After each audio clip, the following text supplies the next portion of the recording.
Welcome to the second episode of D League. Last week we talked about why game developers actually develop games. This week, Bilal and I, Jan, we will talk about why players actually play video games. So today we're going to talk about the other side of games. And Bilal, let's start with our first point, the motivation to play a video game. What do you think? Why do players actually want to play a video game? So obviously, like we said before, with developers, ultimately they want to make a fun game, and I think obviously with a player too, they also just want to have a fun experience. So when they enter a game, they should get that experience they're expecting with whether it be fun or maybe something more. But I think it always boils down to fun in the end that a player can hop onto a game and enjoy what he's about to do. Yeah, I think so as well. I mean, it's pretty much why do you play something like soccer? Because you like playing it, right?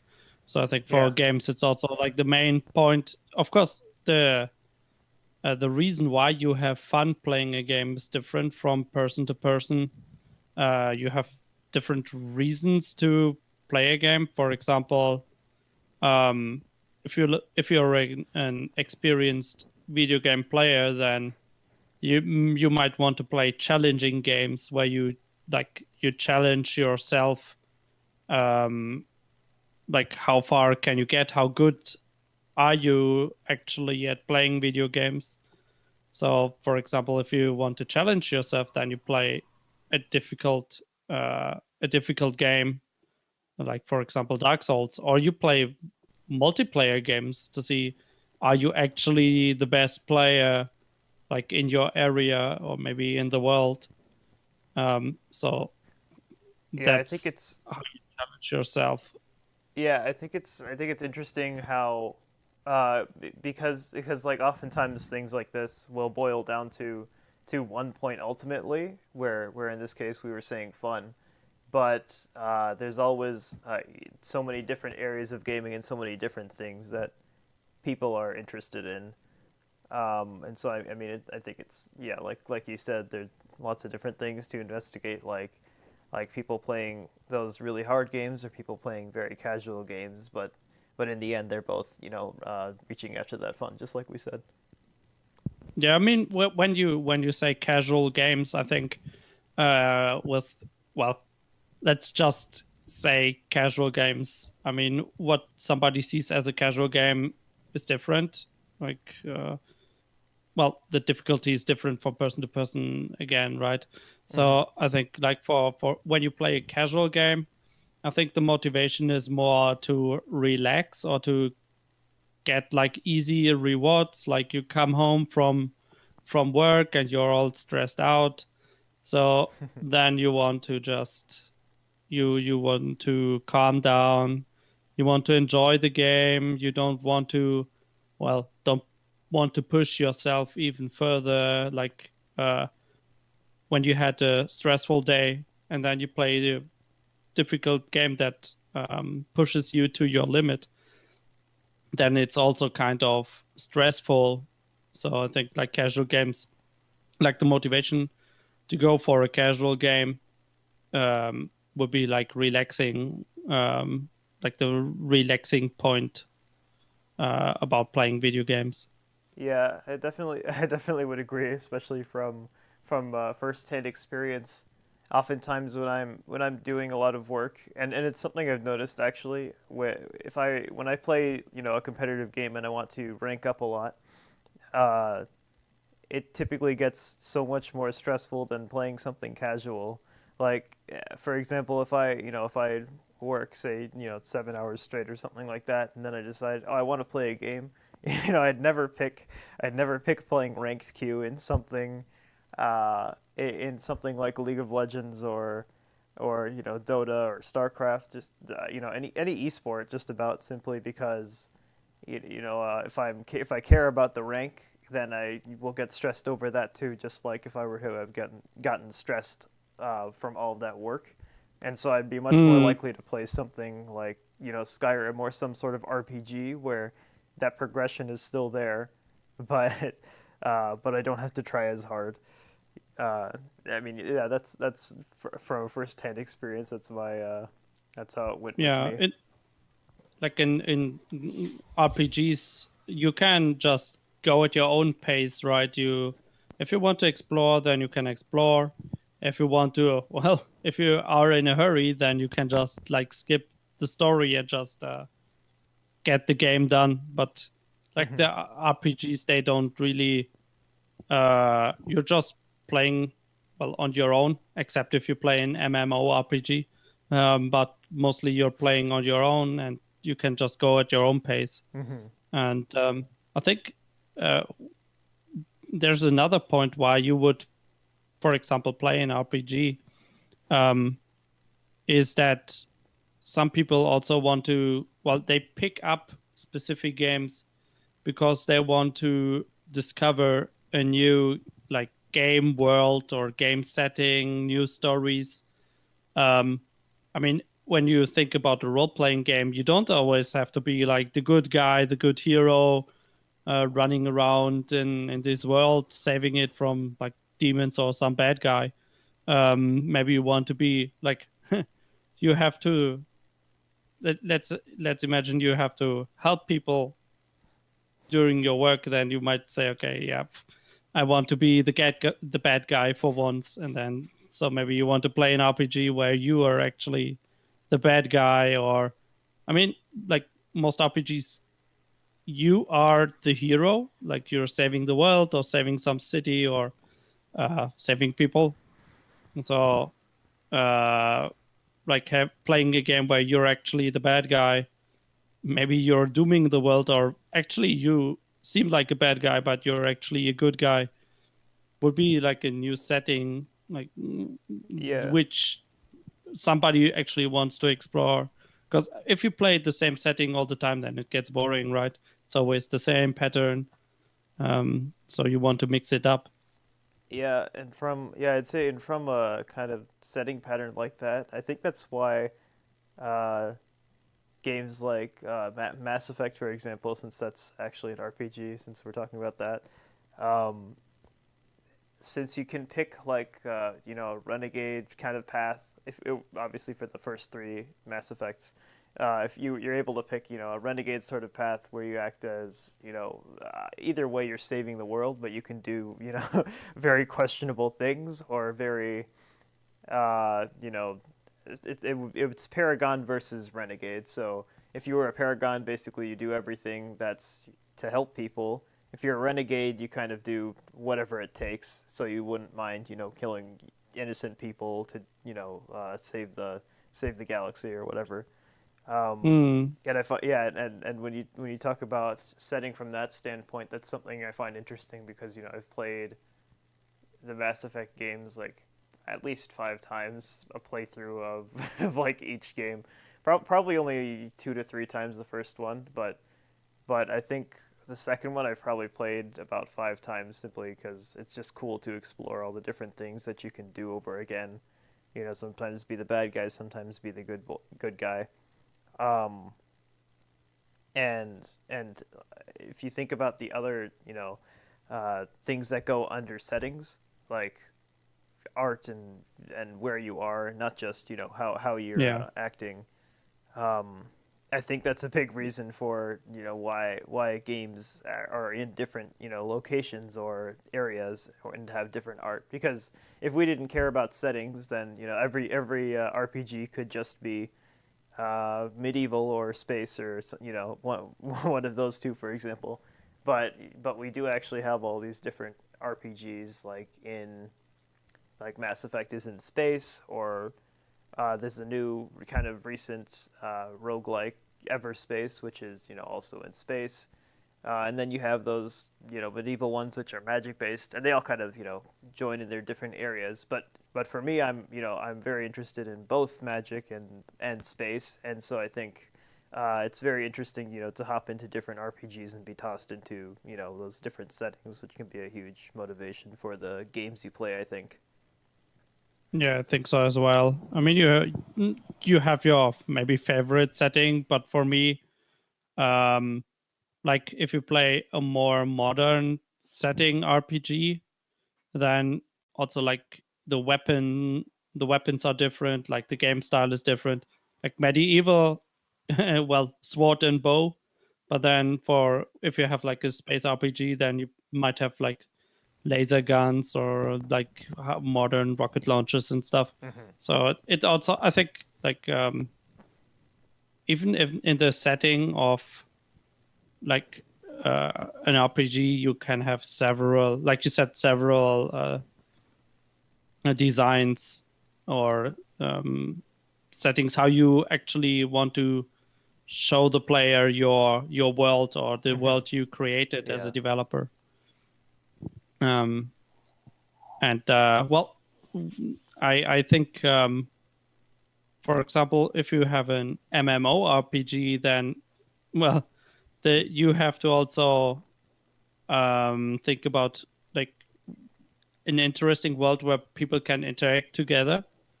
Do you just have one big world, or maybe you have a whole universe to explore where people might meet each other? Hmm. And I think that's also one motivation to play a video game is to actually meet new people or to play with friends. If you play an MMORPG, then you join the same party as your friends, or well, then maybe new people join your party and you go do your dungeons together Hmm. and you just maybe exchange items. And I think that's also like the social interaction is also a point about why actually you play video games. Yeah, for sure. I mean, like it's so much more likely, I think, to play team-based games with friends. And actually, I mean, if you look at the game roster right now, like the most popular games. I mean, you go on Twitch TV. What's everybody's watching team-based games. The top played games are team-based. I mean, League, Dota, Counter Strike, and Overwatch. They're all team-based, which is I mean very indicative of the whole social aspect of video games in general, where people are while they're enjoying playing through that video game, the aspect where you have human interaction makes I guess that experience so much more interesting and appealing to random players, including myself, because I'd always like to play like a game like League of Legends with friends and go in with other people, not just get tossed into the world. But there is always, like I would say, with MMOs, the option of meeting new people. I'd agree with that. Well, even for games like Dota 2 or League of Legends, or maybe even competitive games like Mm-hmm. one-on-one games like StarCraft or fighting games. Mm-hmm. Um, you like in StarCraft, you might join a clan Mm-hmm. when you are well, even a newbie, like a new player, can join a clan if they accept him. So then you meet new people and you try to improve, or maybe you just like to talk to them. You like the chemistry between you and the other clan members. And for fighting games, especially because fighting games are mostly played offline, you also have like the direct interaction between people. Like you play, but then you also talk. Like, oh, what do you do in your daily life? What's your job? What are your well, of course, your hobby is to play maybe fighting games, or you're interested in it. But Yeah. what do you besides that? Are you a musician, or maybe well, maybe you're a nurse or something like that? And like people, you can actually meet people that you might would have not met in well, regular real life, let's say like that.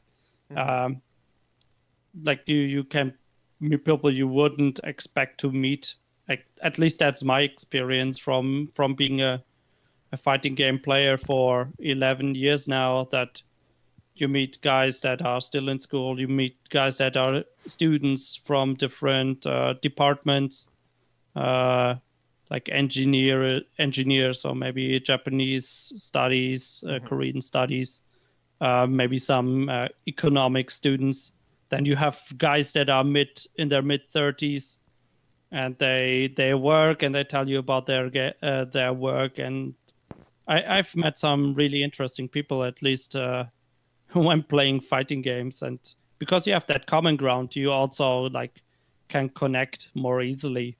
So for example, my motivation to play fighting games is, um, well, getting better, or I enjoy the gameplay. But for several years, I mostly played the games for the social interaction. Yeah, I actually, um, for the most part, I never actually had. I think I very seldom found that I would, I guess meet new people during the games that I was playing. But I do know that certain games I would rank up a lot, and once you reach a certain rank, you'd meet people who were similar rank, and they'd be more interested in using the chat option. Because I think how it might often work is if you're new, you're more interested in figuring out the game, and then once you reach a certain point of confidence in your ability to play, you kind of explore the other features. At least in my experience, and that's when I think people are using the chat more often, is Hmm. in a skill level. So for example, I think with battle right, once I reached like around the end of gold, which is right before plat, which is like the where the okay players are. Um, that's when if I were to keep playing at the same time of day, then I would notice people would keep joining the same team, and we'd have some chats and whatnot. But I never really stuck with anybody. I know I used to, Okay. yeah, I know I used to interact more with people like way online, like way back. I guess like when I was like 12 or so, probably. But I notice now that I care less to interact on video games. I'm not sure quite why that is, Hmm. but I guess it's also time, a matter of time, like your free time. yeah. I mean, if you only have time to play uh, that game or games for 1 hour a day, then you might not want to spend that 1 hour with talking to some guy that might disappear from one day to the other. Yeah. Like maybe he quits playing the game, and then yeah, okay, you wasted like some time to talk to that guy. I guess it's also a matter of, well, like I said, time and how well everyone has different schedules. Maybe if you're busy and you just want to relax a bit, play some games, push some buttons, click the mouse, then I guess you're not that interested in actually talking to people. But if you have like for me, if the other person is interesting or fun to talk to, then well, instead of playing, then it just makes it's just fun to just talk about the game. And I think that's also why, well, streaming is so popular right now, that people watch somebody play and then they just talk about what happens, or they talk about the game, like maybe in League of Legends about the champion the player chose, and maybe how broken it is, or spam some internet memes, Yeah. stuff like that. Yeah, people love the pros. Um, yeah, so I think social, well, when playing games, of course you have single player games where you just like we said, you enjoyed the setting, you enjoyed the challenge, you enjoy just maybe playing it at your own pace. But then when you go when you have a multiplayer game, it's mostly about, well, interaction, like well, either socially or in the game. Of course, if you have a single player game, for example Resident Evil, then you also have streamers that stream, let's say, speedruns, and then you just talk about the story and do you like the game, what do you like about the game. So it's more like community like a community meeting in that case. Mhm. Yeah, and well, let's move on to another point about like why you actually start up a video game. I think well, last week we talked about why people develop games, and I think one reason to play video games is also to learn about game related things like game design, maybe UI, HUD design, level creation, and even if you're just interested in the video game industry, then you also want to learn about current trends, I think. Because if you see, okay, this game is the most popular game, then as a developer, you want to know why it's the most popular. So, and for that, you might look at more like the engine and the game design. But if you want to, let's say you're a journalist, like a video game journalist, then your reason is probably instead of like game design, UI design, you want to see um, what actually makes people like the game. For example, it's the character design, maybe it's like the story, maybe it's, let's say it's the most successful esport, something like that. But to know why people are playing the game, why people are liking the game, I think you have to play as well, right? Yeah, for sure. I mean, I don't think I know. I don't think I.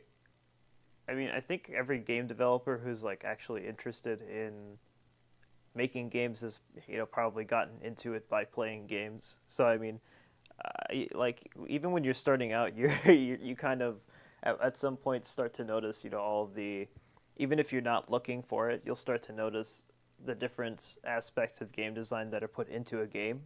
And I noticed that every time I will look at a new game and be interested in it, I'll be like wondering what tools did they use, and how'd the team do everything and all that kind of stuff. Because if you think about it, that everybody kind of has the tools to do the same thing right now. It's just mostly about the work ethic, I think, which is why I think I'll like look at a game and wonder, hey, what engine are they using? And it's just an interesting thought because you don't typically get to see what game developers are doing behind the scenes. So yeah, I've definitely noticed that I'll be investigating all this kind of stuff when I'm playing something. I mean, yeah. How about you? Have you actually have you noticed anything different or played a game just to see what they've improved upon? Mm, well, not like mm, difficult to say. I was not really searching for like differences, but Hmm. for example, if there is a new version of a fighting game, for example, let's say from Guilty Gear XX to Guilty Gear Xrd, where they changed like the characters and the backgrounds from 2D sprites to 3D models. And then, of course, as a fighting game player or maybe a fan of that series, I want to see how did they change my character? How did they well, does the change in graphics actually influence the way the game is played? Like, is the speed different? How does the game actually look like? So for me as a player, I of course I'm always looking for games that I like, um, gameplay wise or design wise. Um, but well, for me, I don't really care if they use Unreal Engine or Unity, Hmm. as long as the game is a good game. Yeah. At least that's my point of view. And for well, like I said, like the series, some game series they just progress, and you have games like the sequels you like, and then you have some game series where the sequel you for me I don't really liked in the end. For example, let's say Street Fighter Alpha 3 or Street Fighter 3. I really liked the games when I started playing fighting games. But then when Street Fighter 4 was released, it it became really popular for with people that did not play fighting games before the game was released. Um, but the players that actually already played fighting games, most people didn't really like the game because the pace of the game was that different from the previous games. So they rather wanted to play the old entries in the series, Hmm. Yeah. which is well maybe also a motivation to play a game is like nostalgia, where you just maybe you liked the game as a kid and then you boot it up later on Hmm. again. Yeah, this is definitely a huge one. I think, I mean, at least for me, it's definitely a huge one. Actually, that brings up, I mean, I always have the question of how important it is that the game is good versus how important it is that the player has some, I mean, like underlying, kind of connection to the game. I mean, if there's any, any sort of game where you played and you're like about, 10 years old and you play it and it's, the coolest thing ever. I mean, I know that personally for me when I was in, like elementary school, we had this this crappy Windows 98 computer, and I would always play machines, and man, I was addicted to that game's art, gameplay, just everything. I would go from home and after school every day, and I would just if my parents would let me, I'd just boot up the computer and play that all day because of how I don't know, just how awesome I thought it was. Because as a kid, you don't really have options. I guess I played what I could, and when I played what I could, I got so into it, and I thought they were just so cool because that was kind of where I think that's where my boundaries were.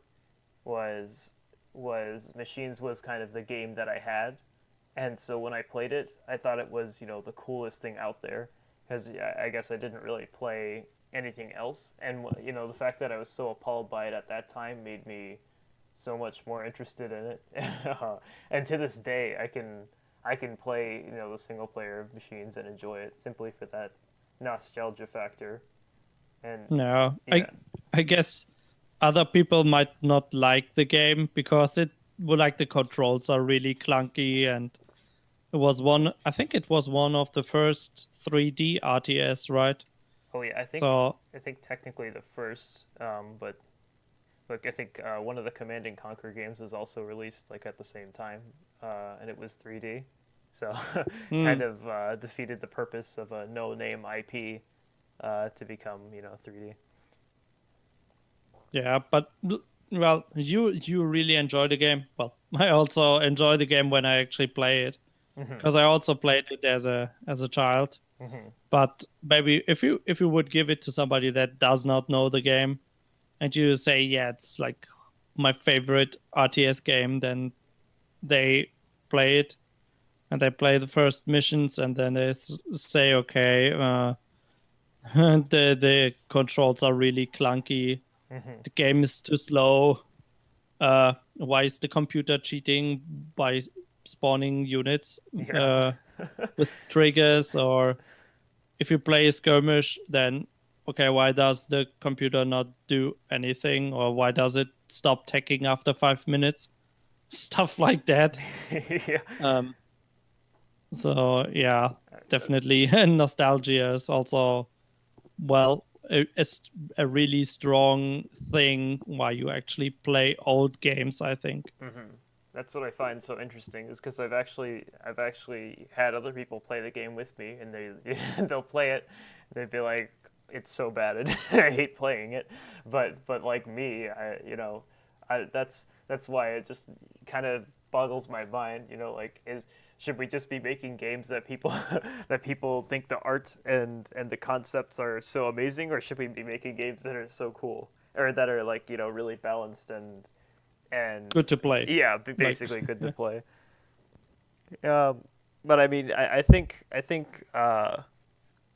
I don't think it's really something you can control. I think it's mostly about making the game, great and fun to play. But I think that if that nostalgia factor is in there, then and you stick with an IP, then that really has a big effect on how the player thinks of the game.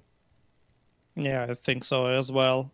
And I just have one last point, like one last motivation why people actually play video games is because right well actually since the first video games were released, you had licensed games like games that are based on a movie, based on a maybe TV series, or maybe maybe a board game, or like a tabletop um, RPG game.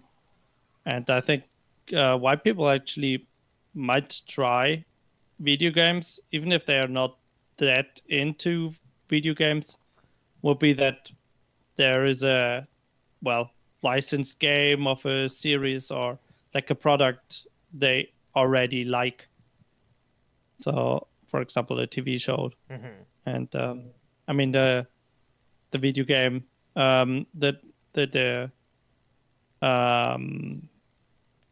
the game would be kind of well not maybe it's like one to one conversion of the TV show, but Mm-hmm. you could also just have it based on the show or the like the book, and then you put like your own ideas into the game as a developer. Then it's different, or maybe the story is actually a sequel or a prequel. Then it's also interesting for fans to learn more about the characters or the game set, like the setting of the story, etc.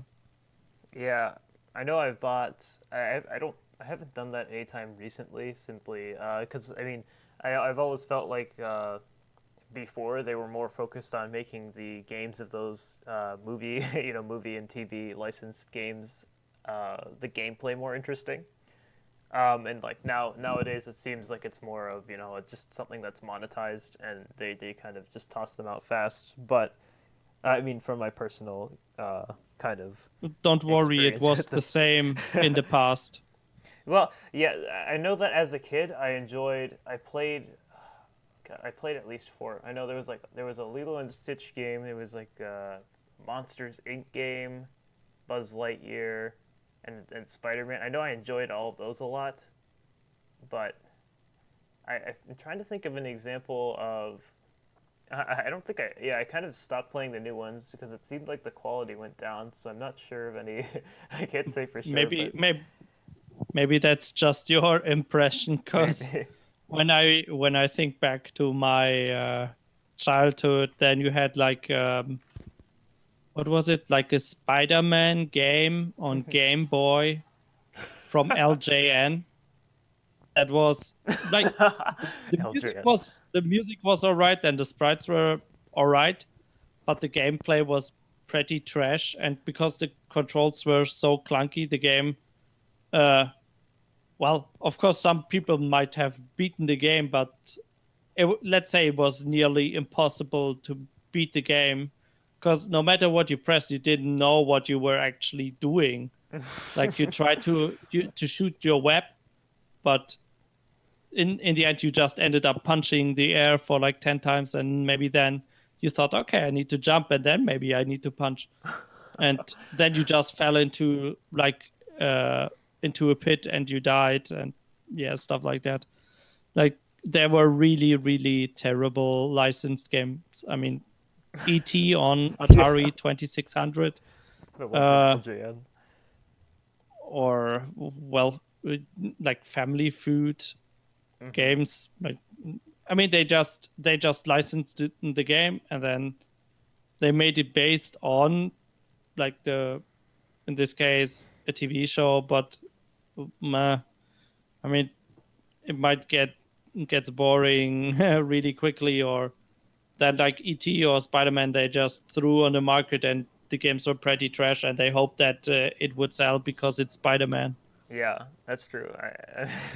I mean, I remember watching the Angry Video Game Nerd on the ET game on the NES from LJN. It was like, God, it was like Legend of Zelda, but reskinned with just like 10 colors per dungeon, and I don't even remember what the gameplay was. It was basically I don't know, like there were projectiles moving around that if you hit them you died or something. I don't quite remember. I know I never played anything on the NES. The movie games that I was talking about were all between like 2000 and like 2006, something like around that range of years. Hmm. They were all three D things for the PC, and they had bugs, but I mean I remember back then I had fun playing them. I'm sure I'm pretty Yeah. sure that the games that were not those coming out at the same time were just so much Hmm. better. But I know that I enjoyed them, and I don't know. Yeah, so I don't know how how the scene is with those games, but they don't really interest me at this point Yeah. because yeah, they kind of just seem like some marketing basically without much care put into the games. They kind of just hire people to finish them up and send them out. Um, Yeah. I think it also depends on the developer what their philosophy is. I think yeah. because just to make it clear that well, even in my childhood, uh, not all licensed games sucked. Like you had DuckTales on NES from Capcom, which was a really good, well, platformer, or on the well, even Konami with the Teenage Mutant Ninja Turtles games. Mm. They were really good beat 'em ups. Like Hmm. on the Super Nintendo, Turtles in Time was I think one of the best beat 'em ups, Uh-huh. side-scrolling beat 'em ups on the console. So yeah, not all licensed games sucked.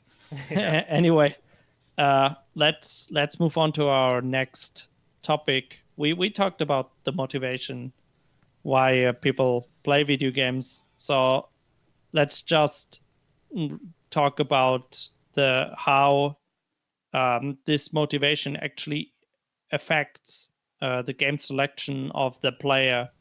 For example, we talked about why people play. When people want to challenge themselves, they want to play something difficult. So you would pick really difficult single player games like Dark Souls, uh, 1001 Spikes, or like games that have a really high difficulty setting. Hmm.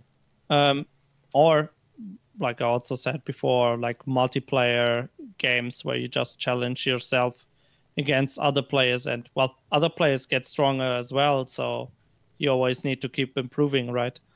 Hmm. Yeah. And I think well something like that how like the motivation makes the player actually decide on a genre well uh maybe more more or less actively like um maybe you just feel attracted to a genre or you just decide like okay I think this is what I want to play.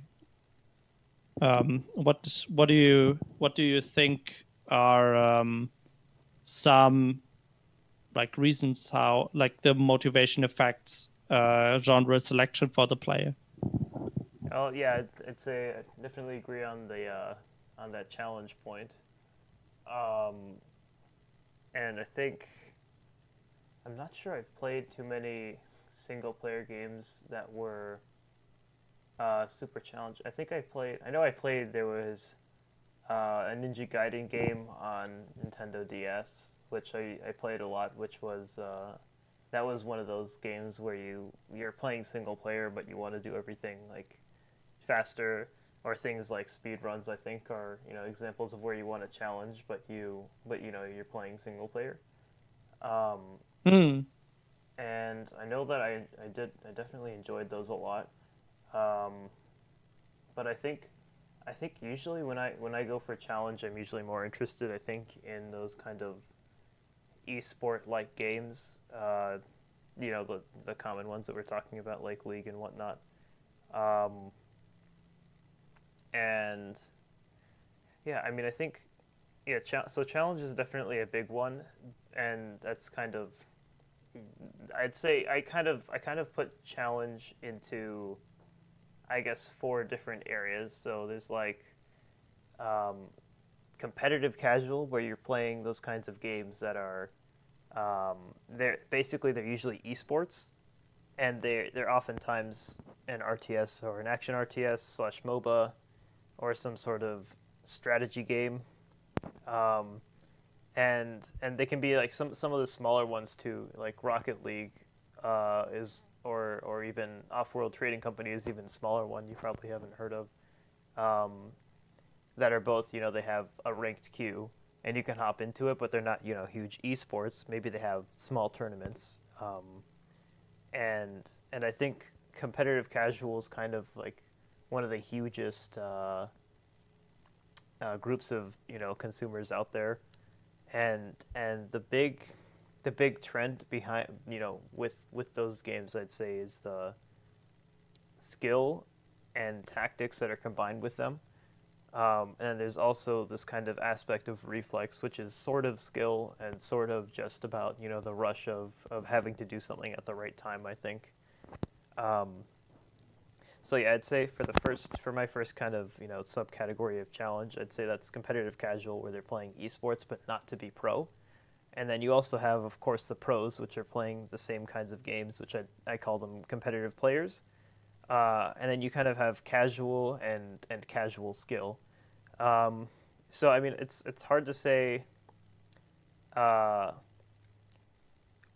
if casual skill can cover games like Ninja Gaiden or speed runs. I'd say it's more of like it's kind of a single player competitive, I think. Um, Hmm. but I think for the most part, if you're playing a casual skill, you kind of have that reflex aspect that I talked about. That's one of those that or strat. You don't have the combination of skill and reflex and tactics all the time if it's a casual skill game. It's more of a at least one of the three. I'd say. Um, something like Osu is an example where you can get a lot better, but it's a lot based on how skilled you are with managing your reflexes, and you kind of practice a beat map.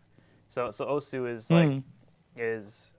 for anyone who doesn't know, Osu is a game where people will create a map for a song, and so little dialogue options like tapping something or sliding something to the beat will pop up at certain times, and so that's a really big reflex based game.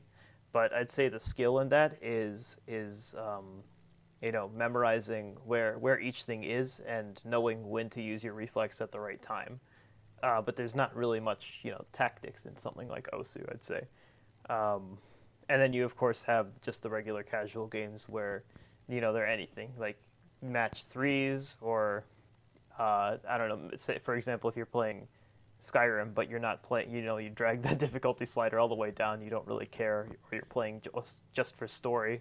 Like if you play Mass Effect on narrative mode, I'd say those are examples of playing something more casual. Um, so yeah, I'd say challenge is a huge one, um, and I think beyond just challenge in genre selection, I'd say there's kind of I think it's kind of a lot that we already talked about, but I'd say that's I'll start off with just saying I think yeah challenge will definitely affect if you're playing strategy or something competitive or casual, and I think for me that's kind of the biggest motivation for genre selection is how challenged do I want to be right now. Okay. Yeah, I agree. I mean, not everyone wants to have or be challenged by a game all the time. Hmm. Or maybe you're not really into, well, challenging stuff. You just want to have fun. Yeah. Then I guess esport games and like quick reaction games are not something for you.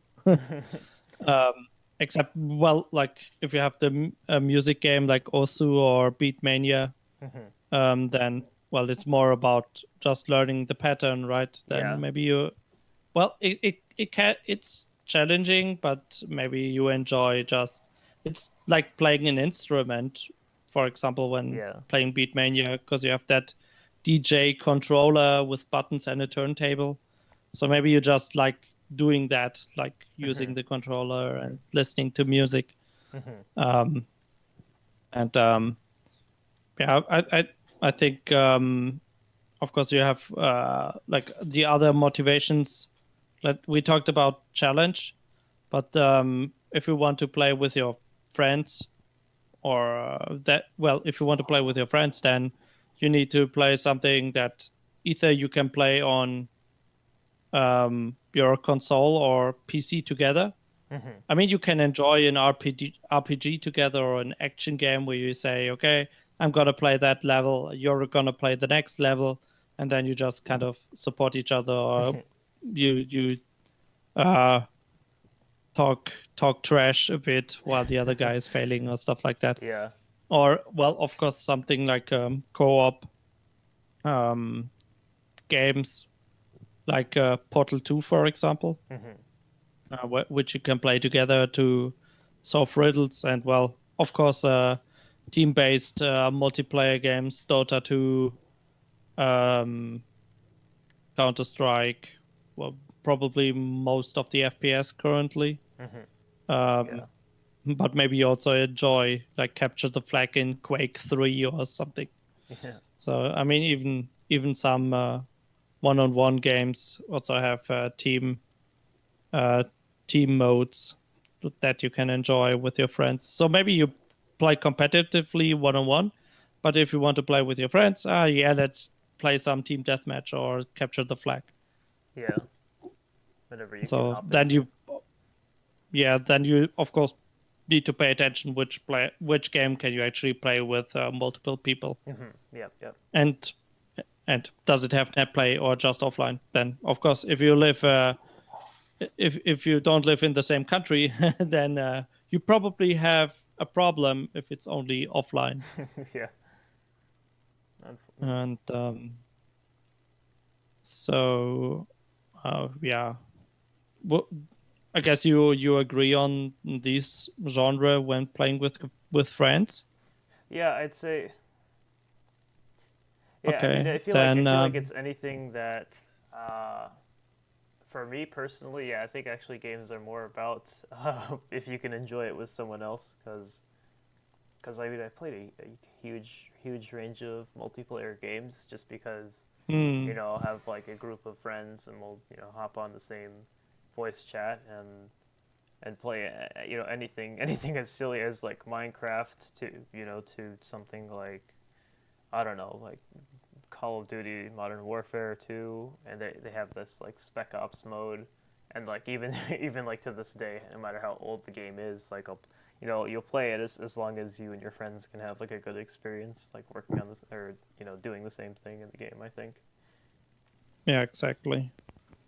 And another point I talked about was meeting new people. I guess because you're not that interested in meeting new people, I'll just talk about what I think people should or would probably be looking for when trying to actually meet new people. Yeah. Of course, multiplayer games. I mean, if you play with friends, you can play it with foreign, like people you don't know as well. And I guess MMORPGs also would be interesting for the player because, of course, you can play alone at the beginning, but if you go into a difficult dungeon Oh or yeah. try to defeat a boss, then you have to do raids with, let's say, 30 people, 40 people. Then you maybe join a guild or clan, and then yeah, you kind of met new people or you trade with guys. Hmm. Um, so that's how you build like relations to other guys online. You know, And then, of course, games that are community based, at least from my experience, I for example, I was a member of a Command and Conquer forum when I was younger. mm, hmm So when I was like 12, 13. So yeah, like 15 years ago, uh, I was active on that forum. So it was nice just talking about the game and meeting new people. And yeah. right If you think now, I think mostly, yeah, if you go think on. about it, I mean, we technically met through. So yeah, maybe I'm just not looking at the bigger picture, but I think we technically met on Wired for War, where actually from the Machines game that we were talking about, um, we both were on that forum, and and I think that's so we technically did meet through that game because the community was so tiny, so you kind of would meet anybody who hopped on for longer than a week. so so yeah, I think actually the forums one is a huge one. If you get engaged with the community, then yeah, Yeah, you meet other frequents on the forum. And yeah, yeah, go ahead. yeah. I think so as well. Especially like um, I played StarCraft competitively, like StarCraft Brood War for like 4.5 years. So you also used forums or chat Mm. channels by communities to find people to play with, and then you kind of bonded with these guys. You played your games, and then you talked about the game and the strategies, or you talked some smack. And I mean, if you talk smack, that then either you become the worst enemies, or you become friends Yeah, that just talk smack at each other. yeah, it's true. And also for fighting games, it's the same. You like the community is pretty small. If you want to play good players or with a good connection online, right today, I mean, in the past you didn't even have online play.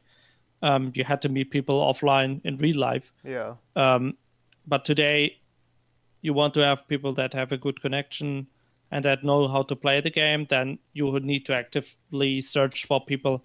And the easiest solution is like chat, like Discord or online forums for the game or for the genre.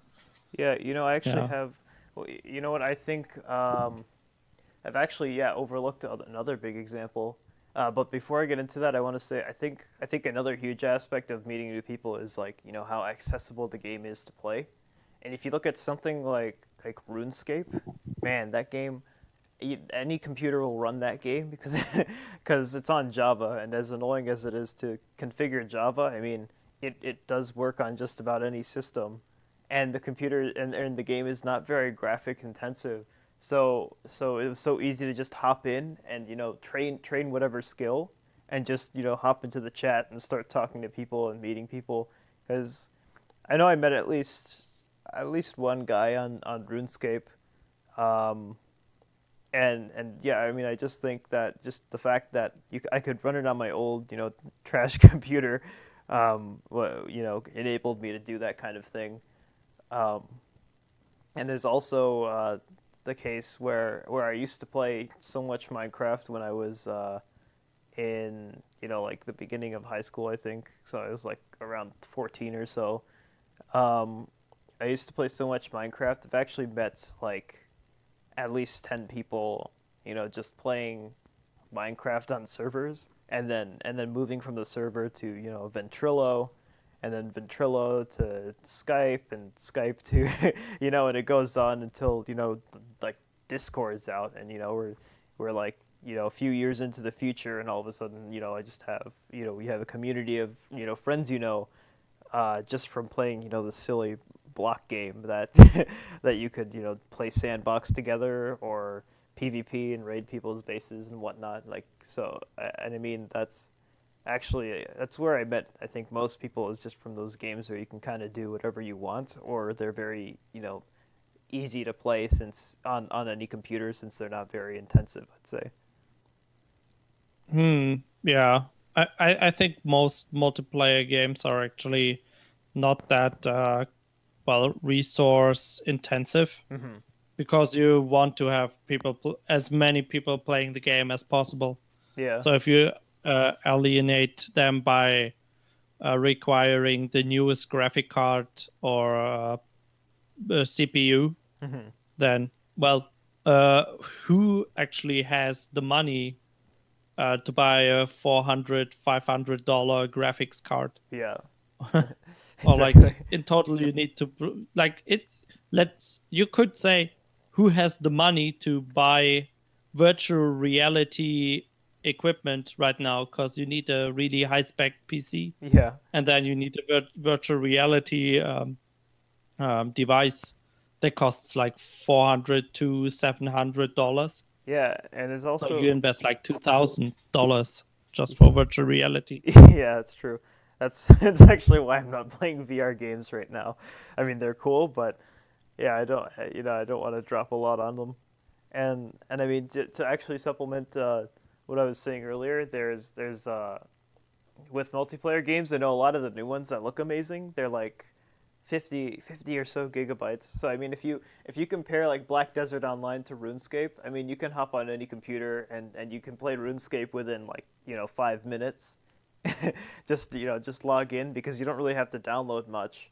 Um, just because there's not a lot of intensive content and it's like programmed to work well on a browser.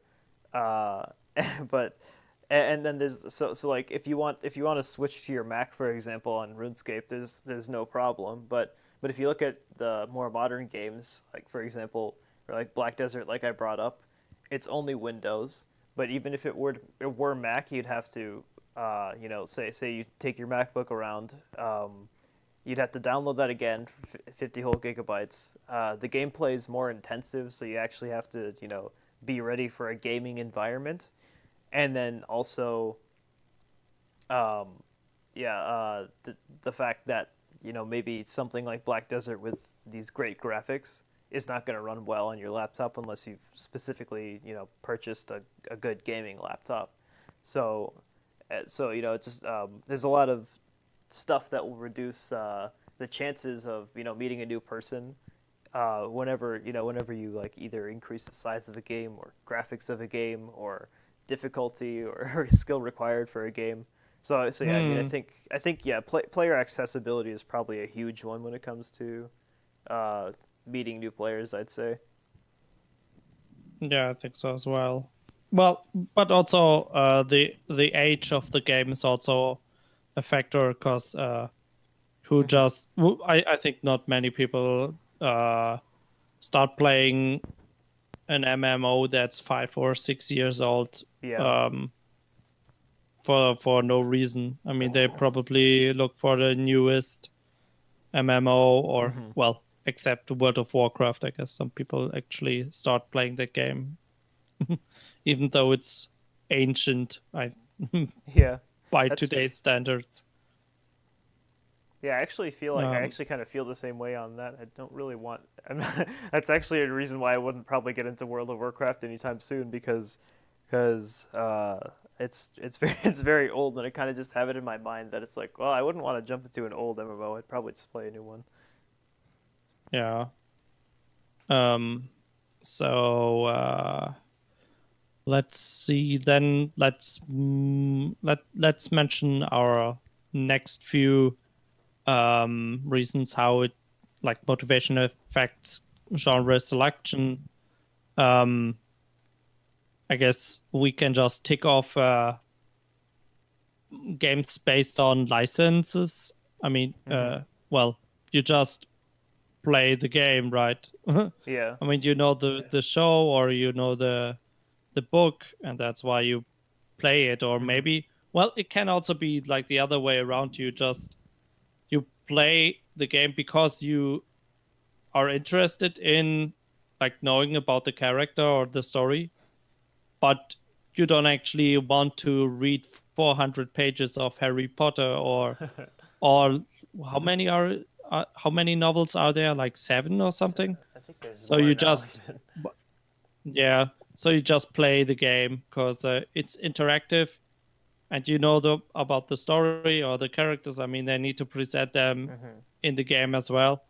So either you're well as a fan of the show or whatever, you play the game, or well because you're already interested about the book show, Mm-hmm. you just try the game instead of just like reading the book, watching Yeah. the show. There's Yeah. also there's also the aspect of if you look at Shadow of Mordor, for example, like maybe you, I mean, I do know about Lord of the Rings, so I think it's pretty cool, but you know, it's similar to games like Witcher or Skyrim. So you know, maybe if you're interested in the genre already, actually, like, uh, you know, The Witcher 2 or The Witcher 3, you've played it a lot, and you're like, oh, Shadow of Mordor looks similar, so maybe you play that and you don't give Lord of the Rings any mind. I don't know. Hmm. Yeah. I think for genre selection, we kind of make it sound like there's this reason to play this game or this genre. Yeah. But of course, it can also be like multiple reasons why Mm-hmm. you pick up a game. Yeah. Maybe it looks, in this case, like you said, it looks interesting, or it looks like something you played before and you really enjoyed that game. So you give that other game a try. Um, so, yeah, just to make it clear, I Mm-hmm. think we both agree that there's not only one reason why you play a game. Yeah, for sure. Um, so let's speed up a bit, and so we can finish soon. I mean, we're close to 1 hour. No, we are actually about above 1 hour. So yeah, Yeah. let's keep it short from now on.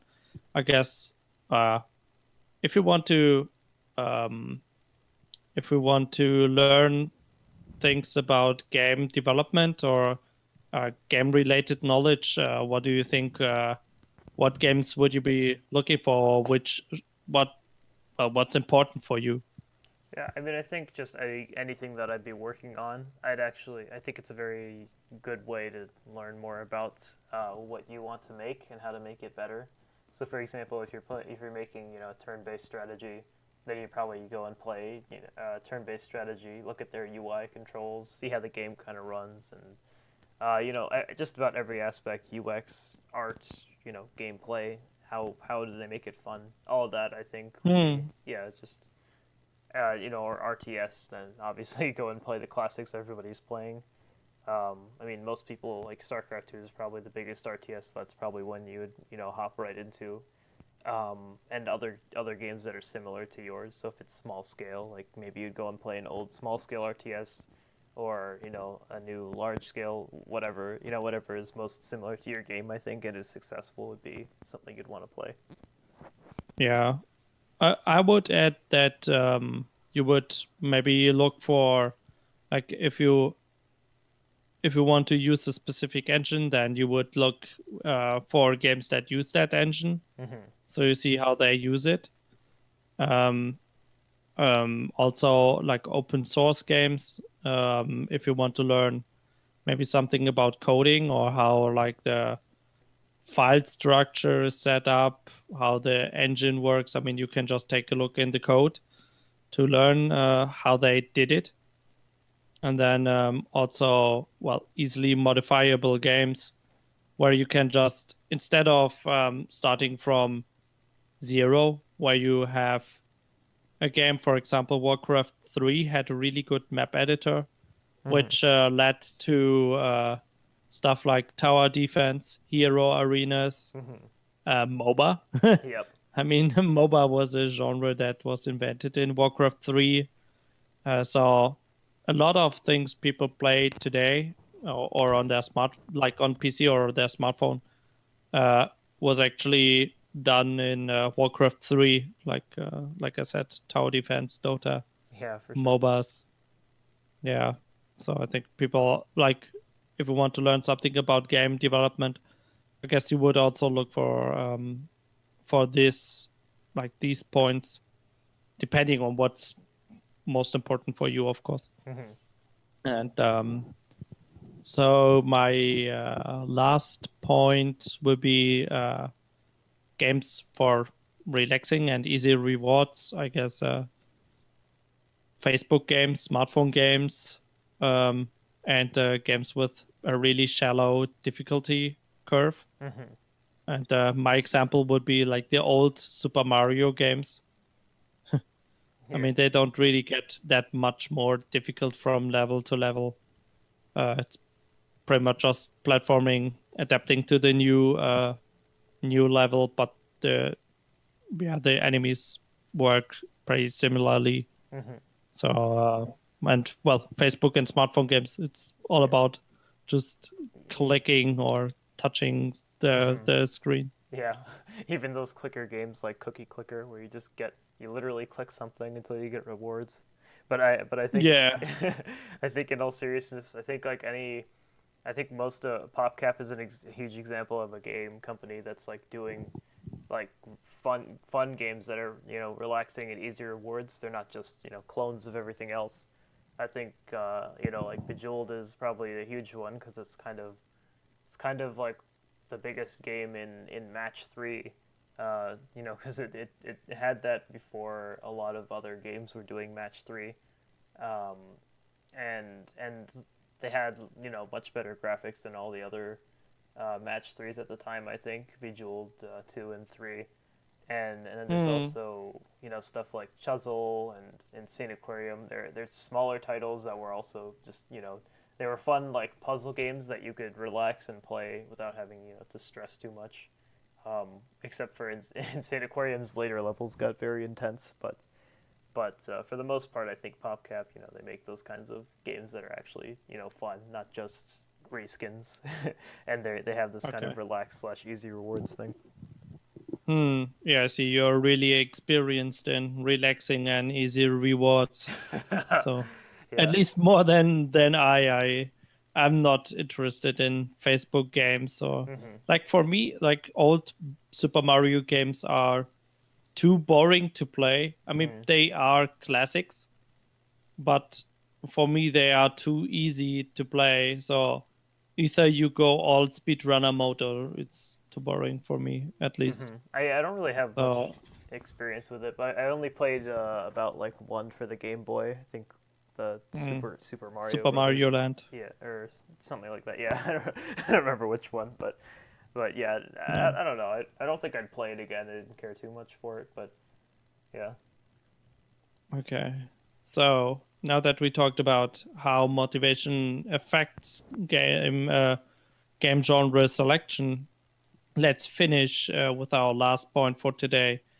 Um, what actually influences the player um, on the types of games that he or she plays? I mean, we talked about well genre selection, but we have not talked about like influences from outside um, that make you want to play a game. Hmm. So what do you think might be things that influence somebody to start a video game or to start playing a video game? Hmm. So I think we can start with. I mean, it's probably mostly going to be media, and I mean, we can talk about. I can kind of list off like what's out there. There's obviously advertising on Facebook, YouTube, cable, and even at like game conferences like E3, or just live streaming those conferences. So either going in person or just watching on the internet. So Hmm. advertising in general, um, and then there's obviously the ability to watch esports. Both those are also in person or online, um, and of course there's you know we talked about past experiences already, like with nostalgia, and you know also there's obviously the aspect of your friends and your community and what kind of games they're playing, or if you were back when we were kids and in high school you see somebody coming with a Game Boy or something and check out what they're playing, that kind of stuff. I think for I'd say that, yeah, like mostly those, and for the most part probably word of mouth or by seeing what your friends are playing. I think that's where I mostly figure out about games, or just giving a quick search on Google. But word of mouth more so. Yeah, I agree. In the past when you didn't have internet, then I went to the video game stores or Hmm. the video game rental stores, Yeah. and then you just took a look at the cover, the cover, and then the back cover to Oh read yeah. or what like the story or what the game is about, or just see the pictures, how the game looks like, if it's interesting or not. I guess people this was kind of replaced by watching videos online. For example, if you have like some popular YouTuber that gets into let's play that random game, then you might want to play the game as well, just to experience it yourself. Hmm. Or if you see, for example, a game trailer where you say, okay, this game, like the setting or maybe the graphics, they are really interesting. It looks really good. I want to play that game. So I think today game trailers are also really important Hmm. because, well, you can, instead of having like a 30-second commercial on TV, you have 2 minutes to whatever, like half an hour, where you can just show people why the game is awesome, Yeah. and that's why they might want to try the game. Else, I pretty much agree on everything you said.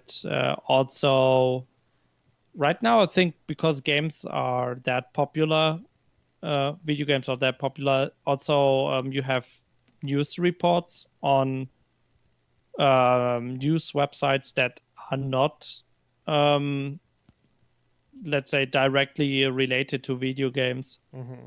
For example, maybe you have NBC uh, just having an article about the international Dota 2 tournament with $20 million prize money. Yeah. So you think, $20 million prize money sounds interesting. Why is there so much money involved? Maybe I should grab some money from that on my own. I gotta get Of course, involved. you probably won't, but Yeah. people are actually interested in that. At least that's also my experience from fighting games. That some random dudes just show up because there is a big tournament and it's the biggest tournament in the country. They don't go to the smaller tournaments, just to that one big one. Yeah, that's true. So yeah, and Actually, else, yeah, yeah, go yeah, on. yeah. I was gonna say. I think actually, since we were talking about like I mean, in general, this is all about why players play something. Number one reason if a player would actually play a game um, is because they know about the game, and so that's why, like, I mean, ask just about any game developer. They'll tell you like the most important thing for surviving as an indie is marketing, because if nobody knows about your game, then of course they're not going to play it. So I mean, that's definitely. I mean, I think this third point is about, like, an influence of media is Hmm. is probably the hugest reason that anybody plays anything. Yeah, I totally agree. I mean, Yeah, if you just don't know like about all. the game, then you cannot play. You won't play it, or you won't look for it. You won't search for it Yeah. online, so you won't buy it. Hmm. Also, one thing, like my last note I took for what influences somebody to play a game is reading or hearing about how bad a game is, so you're actually interested to try it. So even like you can sometimes it's worse to have a mediocre game because people say, meh, it's all right, Yeah. but yeah, nothing to talk about. And then you have some really terrible shit game, and people actually buy it, or they play the game just because they read online, yeah, that game, it it fucking sucks. Don't play it. And then you think, don't play it. Yeah, I'm gonna play it. So just just to see, okay, is the game really that terrible shit game? So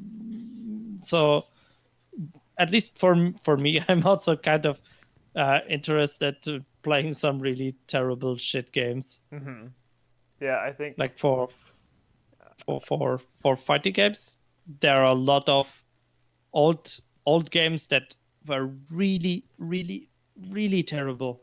So because I'm interested in the genre, I just try them out because I just want to play something new and have fun.